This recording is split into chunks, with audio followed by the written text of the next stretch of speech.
अब हम अपने अतिथिगण का मोमेंटो देकर स्वागत करेंगे। अब मैं संचालन समिति से स्वदेश सिंह जी को आमंत्रित करती हूँ कि वह माननीय मोहन भागवत जी का मोमेंटो देकर स्वागत करें।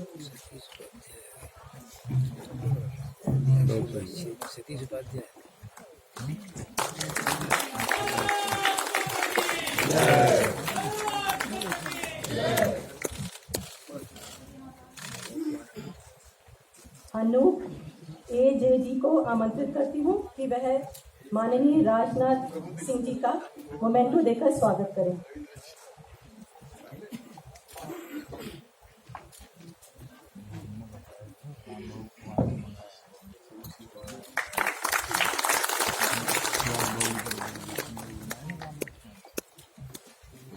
मोनिका अरोड़ा जी को आमंत्रित करती हूँ कि वह माननीय कपीश मेहरा जी का स्वागत करें मोमेंटो देकर।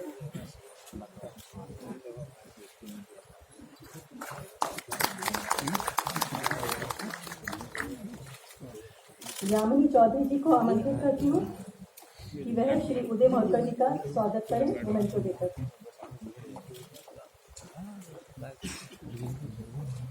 क्या नाम बता? क्या नाम बता?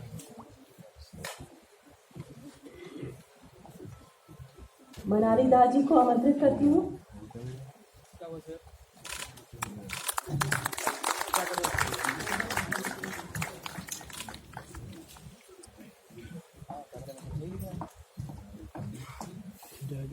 मनाली दास जी को आमंत्रित करती हूँ कि वह श्री चिरायु पंडित जी का मोमेंटो देकर स्वागत करें।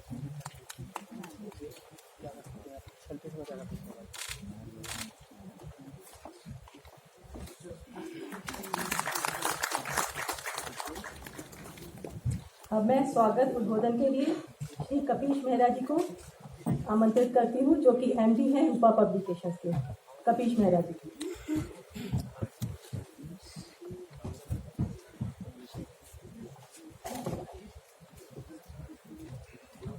सलोनी जी को धन्यवाद। माननीय सरसंघचालक जी, राजनाथ जी, उदय मोहकर जी, चिरायु जी, गणमान्य व्यक्ति, मीडिया के मित्र, आप सबको हम रूपा की तरफ से एक खास अभिनंदन, धन्यवाद आज के लिए समय निकालने के लिए, आज इस कार्यक्रम में भाग लेने के लिए। एक अंग्रेजी किताब का प्रकाशक जब हिंदी में बात करे तो अवश्य उसमें गलती होने की संभावना है, तो इसलिए मैं शुरू में ही इस चीज के लिए आप सबसे क्षमा याचना अपनी अर्पित करना चाहूंगा। कुछ समय पहले हम लोगों ने कुछ वीडियोस देखे जो उदय जी ने कंपाइल किए थे और हम लोगों के लिए यहाँ पर प्ले किए गए। उन वीडियोस को देखते हुए एक वाक्य जो पिछले कुछ दिनों में ट्विटर पे बहुत ही पॉपुलर हो गया था, वो मेरे दिमाग में चल रहा था, और वो वाक्य है आई टोल्ड यू सो। किसने किसको और किस उपलक्ष्य में बोला मैं वो नहीं बोलना चाहूंगा, पर आई टोल्ड यू सो जैसा वाक्य बहुत कुछ हमें सावरकर जी के बारे में, उनके दृष्टिकोण के बारे में और उन्होंने जो हमें समझाया था उस समय, उसके बारे में सामने रखता है। शायद हम लोगों को आज अपने बारे में रिफ्लेक्ट करना चाहिए, सोचना चाहिए कि क्या हम लोगों ने उन बातों को सुना होता, समझा होता और सराहाया होता तो क्या आज परिस्थितियां कुछ अलग होती। कभी कभी प्रकाशक के रूप में ये स्वाभाविक है कि हम अपनी किताब की प्रशंसा करें, पर ऑथर की प्रशंसा करना भी उतना ही अनिवार्य है।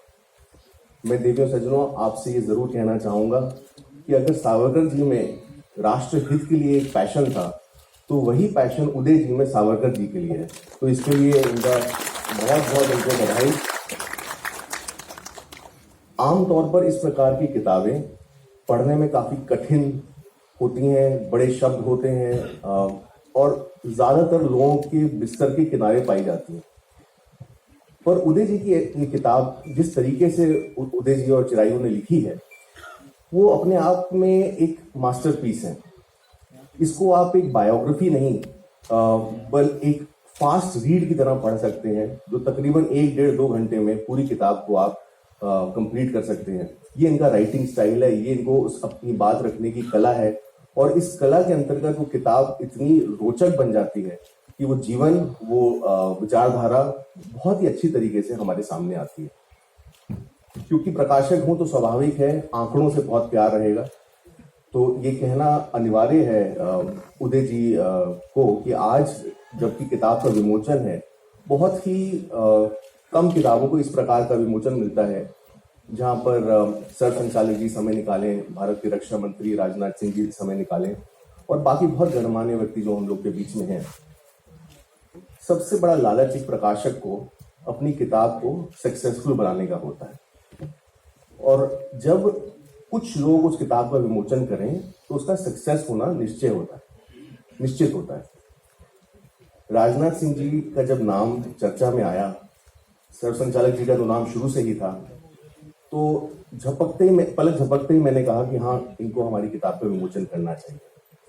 काफी लोगों को ये नहीं पता, स्वयं राजनाथ जी को मैंने आज याद दिलाया कि जब राजनाथ जी ने और सर संचालक जी ने किसी चीज के साथ मिले हैं, वो किताब हमेशा सक्सेसफुल हुई है, बेस्टसेलर हुई है। तो देवियों सज्जनों, इसमें मेरा निजी स्वार्थ था कि ये दोनों नाम हमारे बीच में आए और इस किताब को अपना आशीर्वाद दें और इसका विमोचन करें। उदय जी को जानकर खुशी होगी कि किताब के विमोचन के पहले दिन ही इस किताब का पहला प्रिंट रन तकरीबन पूरा समाप्त हो गया है। मार्केट में ऑलरेडी इसमें काफी अच्छी बिक्री हो रही है और ये चीज सबसे ये बोलना अनिवार्य इसलिए है क्योंकि शायद हम भूल गए हैं कि लोग, पाठक जो है वो किताब का सब्जेक्ट देखकर खरीदता है और शायद आज हम उस दृष्टिकोण को और उस विचारधारा को दोबारा अपने सामने प्रस्तुत कर पाए हैं और इस रूप से प्रस्तुत कर पाए हैं कि वो पाठक आज दुकान में जाकर या वेबसाइट पर जाकर उस किताब को खरीदने के प्रयास कर रहा है, जिससे वो विचारधारा अब हम सबके बीच में आ रही है। इन्हीं शब्दों के साथ मैं फिर से सर संचालक जी का, राजनाथ जी का बहुत बहुत धन्यवाद करना चाहूंगा उनको, जिन्होंने समय निकाला और उदय जी को कोशिश करूंगा कि वो जिस हिसाब से, जिस पैशन से लिख रहे हैं, लिखते रहें और अब सावरकर जी के बाद एक नई किताब हमारे बीच में दोबारा और जल्दी आए। धन्यवाद।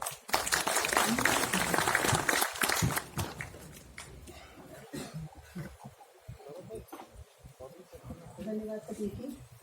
अब हमारे मुख्य अतिथि माननीय डॉक्टर मोहन भागवत जी से मेरा निवेदन है कि वह अपने कर कमलों से इस पुस्तक का विमोचन करें।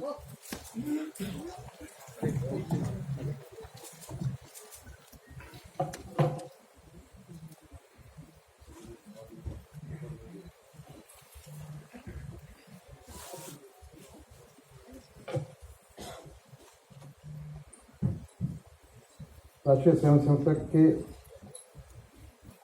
सरसंचालक जी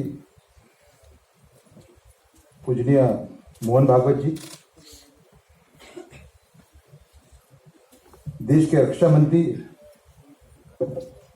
अपने एक उदार व्यवहार के लिए खूब जाने वाले वाले ऐसे श्री राजनाथ सिंह जी,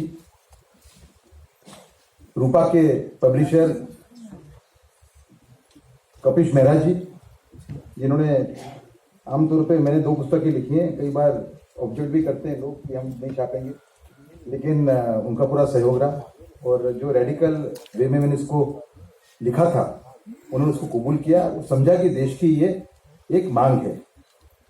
मेरे सहलेखक चिरायु पंडित एकदम सौम्य भाव के व्यक्ति हैं, संत जैसा व्यवहार होता है उनका कभी कभी, लेकिन बहुत जानकार व्यक्ति हैं सावरकर जी के बारे में और मेरा किताब लिखने में उनका बहुत बड़ा योगदान है। M.N. रॉय, मानवीनाथ रॉय नाम के बहुत बड़े थिंकर हो गए, जो पहले नेशनलिस्ट थे, फिर वो कम्युनिस्ट बन गए, फिर वो रेडिकल ह्यूमनिस्ट बन गए। आइडियोलॉजी उनकी चेंज होती रही, लेकिन एक महान थिंकर के के रूप में उनको माना जाता है। 1937 में जब वीर सावरकर पॉलिटिक्स में एंटर हुए अपने हिंदुत्व फिलोसॉफी के साथ, उस टाइम पे मानवेंद्रनाथ राय ने कहा था कि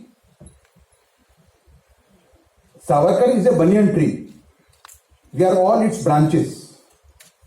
इतना बड़ा ट्रिब्यूट एम एन रॉय ने उनको पे किया। ये जो पुस्तक है ये सावरकर क्रांतिकारी के बात में कम है। ये पुस्तक है Savarkar the visionary of India security and diplomacy. और ये किताब एक तरीके से हमारी देश की एक आवश्यकता है आज की तारीख में। It is the need of the hour for the country. मेरी हिंदी माफ करना। देखिए, पहले तो हम बात करेंगे सावरकर के हिंदुत्व की। सावरकर जी के हिंदुत्व को लेके कई टाइप की भ्रांतियां फैलाई गई हैं, लेकिन 2-3 तथ्य ऐसे हैं जिनको हमेशा नजरअंदाज किया गया है और जो प्रूव करते हैं कि सावरकर का जो हिंदुत्व था वो बिन शर्ती राष्ट्रवाद था, अनएलॉयड नेशनलिज्म। पहला तो इनका हिंदू मैनिफेस्टो।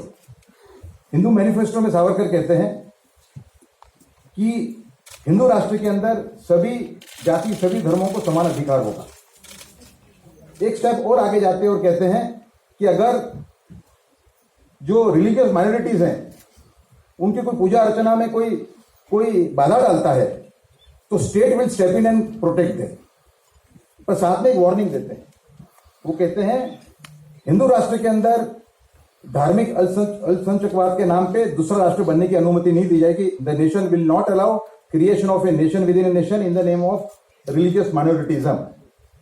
और यही भारत की 70 साल की कहानी है। आप देखें कि 1947 में भारत का विभाजन हुआ। विभाजन 2 कारणों से हुआ। एक, मुस्लिम लीग का अप्रचार, और दूसरा कांग्रेस की वीक पॉलिसी, वीक स्ट्रेटेजी और मुस्लिम तुष्टीकरण। लेकिन देश के पार्टीशन के 10 साल के अंदर ही कांग्रेस ने केरला के अंदर मुस्लिम लीग के साथ एक पॉलिटिकल अलायंस किया। मतलब देखिए कि जो पार्टी देश के जो लोग देश के विभाजन के लिए मेन जो जवाबदार हैं उनके साथ ही उन्होंने अलायंस कर दिया। तो ये ऐसा चलता रहा।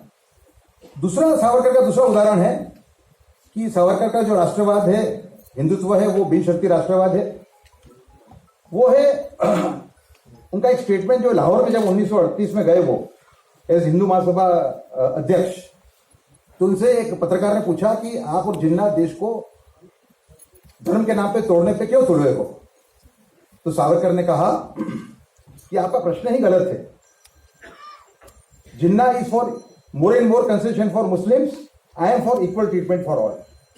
और उनका 1937 का जो स्पीच है जब वो हिंदू महासभा के अध्यक्ष बने, उसमें कहा जाता है कि Savarkar said there are 2 nations living in India, ये बिल्कुल अर्ध सत्य है। उन्होंने कहा था कि एक मुस्लिम लीग के अप्रचार के कारण और कांग्रेस की जो मुस्लिम तुष्टीकरण की नीति है उसके कारण हिंदू और मुस्लिम का अंतर बढ़ता जा रहा है।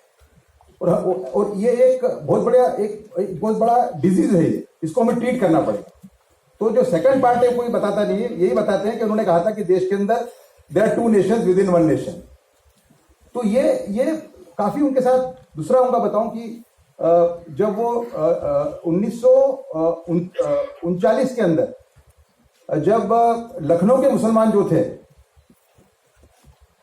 लखनऊ के शिया मुसलमानों ने एक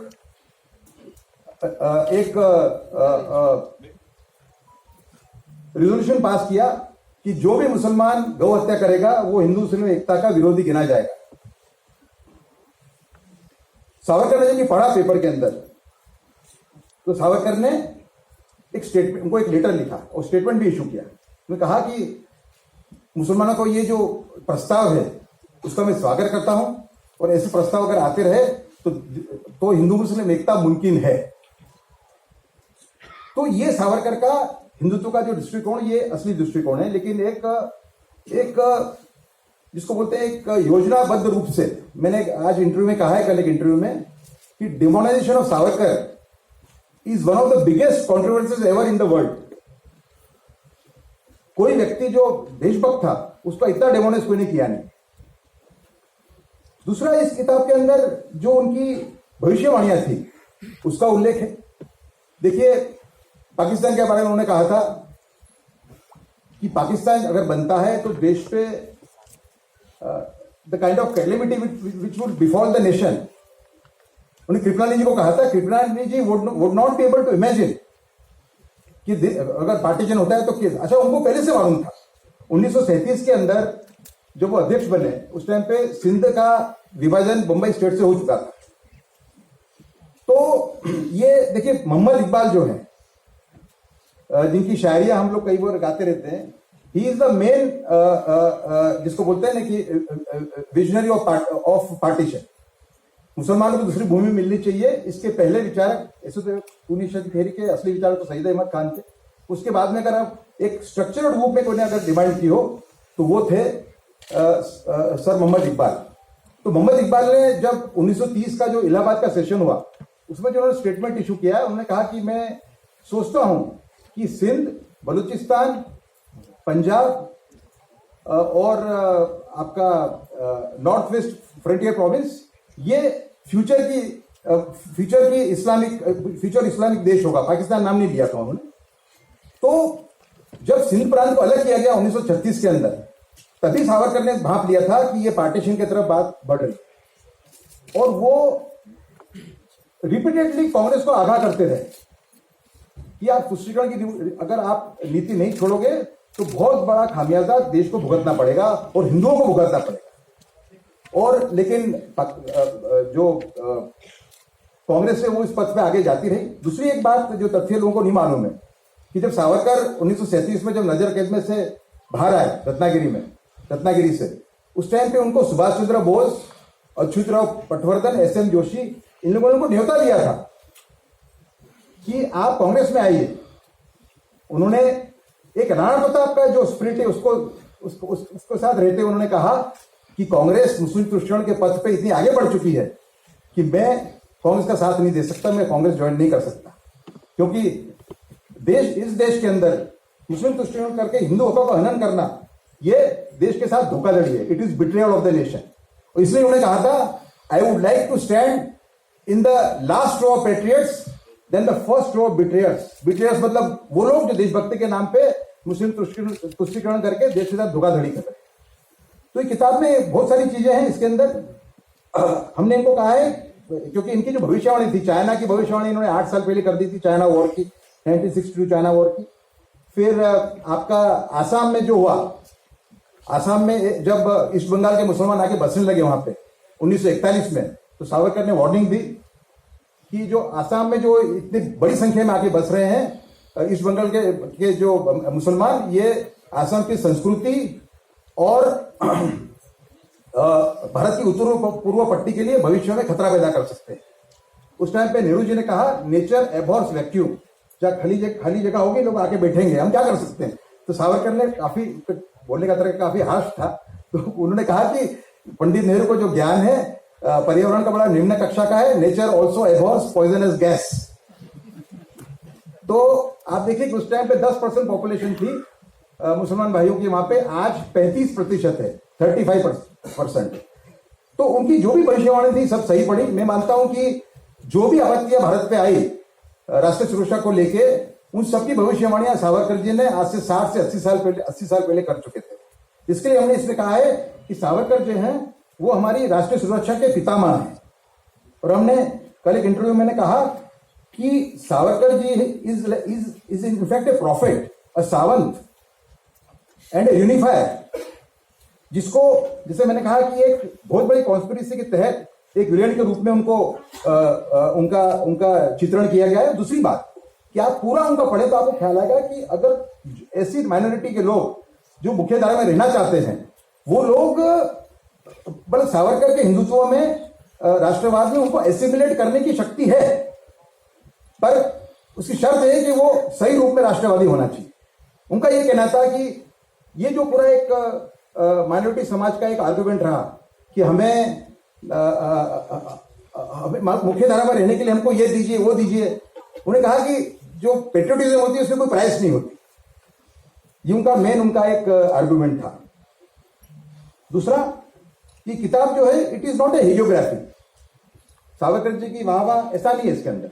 इसमें हमने ये भी कहा है, हमने एक सब चैप्टर हमने गांधी जी और सावरकर जी पे को एक डिवोट किया है, सब चैप्टर है, जिसमें हमने कहा है कि सावरकर की जो इकोनॉमिक पॉलिसीज थी वो जवाहरलाल नेहरू से ज्यादा कुछ अलग नहीं थी, और जो गांधी जी की जो पॉलिसी थी वो ज्यादा उपयोगी थी, वो देश के लिए ज्यादा हितकारक थी। ये बात भी हमने उसमें टिप्पणी की है। तो मेरा कहना यह है कि आज 70 साल से सावरकर जी साइडलाइन में रहे, पर उनका उजागर होने का समय आ चुका है। और इसके लिए मैं एक एग्जांपल देता हूं जो मैंने इस किताब में भी लिखा है कि गौतम बुद्ध का जब निर्माण हुआ तो गौतम बुद्ध को कोई नहीं जानता था, बहुत कम लोग जानते थे। 200 से 250 साल तक गौतम बुद्ध को कोई नहीं जानता था। सम्राट अशोक आए, उन्होंने बौद्ध धर्म अंगीकार किया और उसका प्रचार किया, और आज बौद्ध धर्म दुनिया का चौथा सबसे बड़ा धर्म। वैसे ही the Savarkar era is arrived, ये बात हमने कही है, हमने इंट्रोडक्शन में कहा है dawn of the Savarkar era. आप कहोगे कि ये स्वीपिंग स्टेटमेंट है, नहीं, 370 हटाना, it is dawn of Savarkar era. Ram Mandir के रास्ते खुलना, it is dawn of Savarkar era. ऐसे कई दाखले हैं जिसमें ये जो सरकार है वो सावरकर के पथ पे ही चल रही है।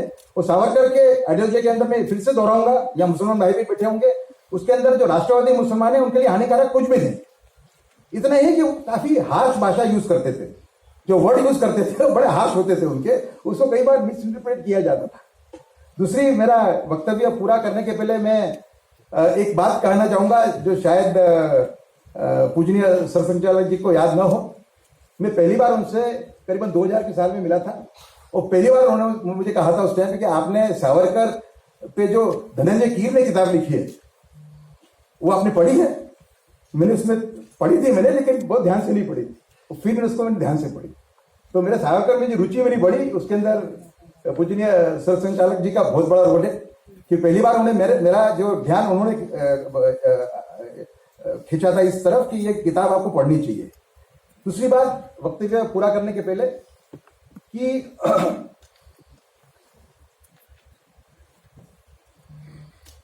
कई चीजें ऐसी हैं इसके अंदर जो पहली बार देश के सामने आ रही हैं। उसमें उनकी जो विजन है वो हमने बताई है, जैसे कि हमने कहा है उसमें सावरकर के विजन को ध्यान में रखते हुए उसके प्रिज्म से हमने ये कहा है कि जैसे कि दिल्ली के अंदर जो रोड है वो कई मुस्लिम आक्रमणकारों के नाम पे है, और जैसे ऐसे आक्रमणकार कि जिन्होंने हम पे अत्याचार किए हुए। मैं अकबर को नहीं गिनता हूं उसमें।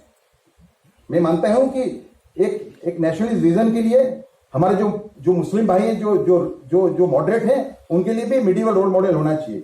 इसके लिए अकबर है, ज़ैनुल अबिदीन है, कश्मीर के एक बहुत बड़े शासक हो गए, ये सब लोग को हमें स्वीकारना चाहिए, क्योंकि they are the role models for our Muslim population, Muslim people who are moderate. लेकिन जो मुस्लिम आक्रमणकार है उनके नाम पे रोड क्यों होने चाहिए, ये प्रश्न मैंने इस किताब में उठाया। लेकिन उसमें जो सॉल्यूशन बड़ा अलग टाइप का दिया। मैंने उसमें सॉल्यूशन ये दिया है, हमने और चिरायू ने, कि रोड जो मुस्लिम जो पेट्रियट्स हो गए, जैसे कि इब्राहिम खान गारदी है जो पानीपत की लड़ाई में मराठों के साथ रहा और उसको बहुत बुरी तरह से मारा गया अहमद शाह अब्दाली द्वारा।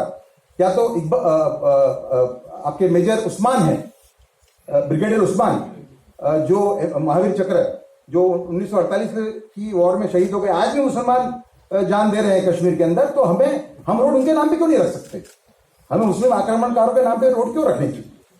तो ये कुछ विचार थे, मैं आपसे शेयर करना चाह रहा था। धन्यवाद।